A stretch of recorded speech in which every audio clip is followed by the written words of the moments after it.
अस्सलाम वालेकुम, आदाब अर्ज दोस्तों, मैं वसीम सिद्दीकी और आप देख रहे हैं नस मीडिया टीवी।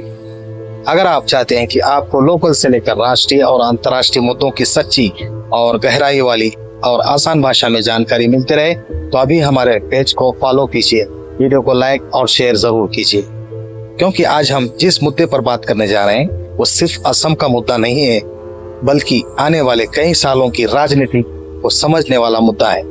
आज हम बात करेंगे, क्या असम में सिर्फ सीटों की सीमाएं बदली गई या फिर पूरी राजनीति का नक्शा बदल दिया गया।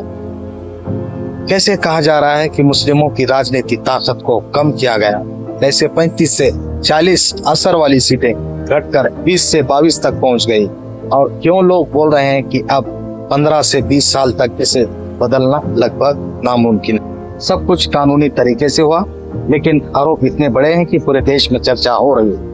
तो आखिर सच में क्या है, आज पूरी जानकारी आसान भाषा में समझेंगे और वीडियो को आखिर तक जरूर देखिए, क्योंकि बीच में मैं आपको वो बात बताने वाला हूँ जिससे आपको समझ आएगा कि सिर्फ नक्शा बदलने से राजनीति कैसे बदल जाती है। देखिए दोस्तों, असम में जो हुआ है वो सिर्फ चुनाव नहीं था, वो सिर्फ सीटों का बदलाव नहीं था, बल्कि बहुत लोग कह रहे हैं कि ये आने वाले 15 से 20 साल की राजनीति बदलने वाली तैयारी थी।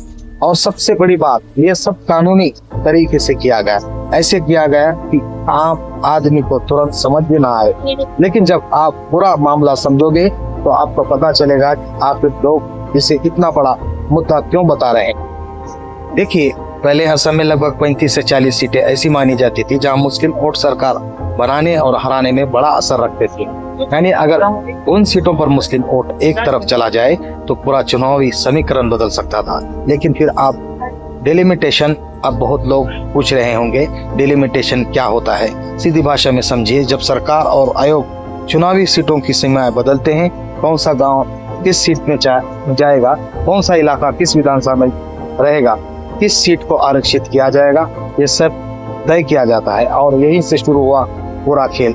आरोप क्या है? आरोप यह है कि जिन इलाकों में मुस्लिम आबादी ज्यादा थी उन्हें अलग अलग सीटों में बांट दिया गया। कुछ जगहों पर मुस्लिम बहुल क्षेत्र को दूसरी सीट में जोड़ दिया गया, कुछ जगहों पर SC/ST आरक्षण बढ़ा दिया गया, कुछ सीटों का पूरा नक्शा बदल दिया गया। अब सुनिए सबसे महत्वपूर्ण बात, पहले जहां मुस्लिम प्रभाव वाली सीटें 35 से 40 बताई जाती थी, अब कहा जा रहा है कि उनका असर घटकर करीब 20 से 22 सीटों तक रह गया। सोचिए, इतना बड़ा बदलाव सिर्फ चुनाव हार जीत नहीं बदलता, पूरी आने वाली राजनीति बदल देता है। और यही वजह है कि सोशल मीडिया पर लोग बोल रहे हैं कि यह सिर्फ डिलिमिटेशन नहीं था, बल्कि एक राजनीतिक रणनीति थी। अब यहाँ एक शब्द आता है, जेरीमेंडरिंग। बहुत लोग ये शब्द इस्तेमाल कर रहे हैं। इसका मतलब क्या होता है? मतलब सीटों की सीमाएं इस तरह बनाना कि किसी खास समुदाय या पार्टी का राजनीति का असर कम हो जाए। यानी वोट वही रहेंगे, लोग वही रहेंगे, लेकिन सीटों का नक्शा ऐसा बदल दिया जाएगा कि उनका असर पहले जैसा न रहे। और आरोप लगाने वाले लोग यही कह रहे हैं कि असम में यही हुआ है। अब सरकार क्या बोल रही है वो भी सुनिए।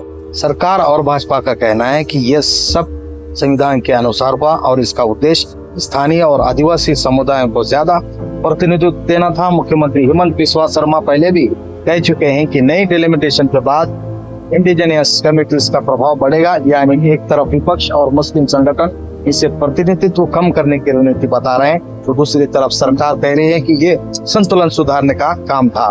लेकिन सबसे बड़ा सवाल अभी भी यही है, अगर ये सिर्फ सामान्य प्रक्रिया थी तो फिर इतने लोग से खतरनाक साजिश क्यों कह रहे हैं? और अगर वास्तव में सीटों का नक्शा इस तरह बदल दिया गया कि किसी समुदाय का राजनीतिक असर कम हो जाए, तो क्या आने वाले 15 से 20 साल तक उसका असर दिखाई देगा? क्योंकि डिलिमिटेशन बार नहीं होती, एक बार सीमाएं तय हो जाए तो लंबे समय तक वही चलती है।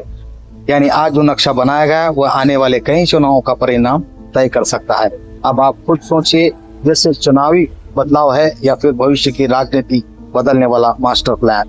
अपनी राय कमेंट में जरूर बताइए, और अगर आप ऐसे ही मुद्दों की गहराई समझना चाहते हैं तो MS मीडिया टीवी को फॉलो और सब्सक्राइब जरूर करें।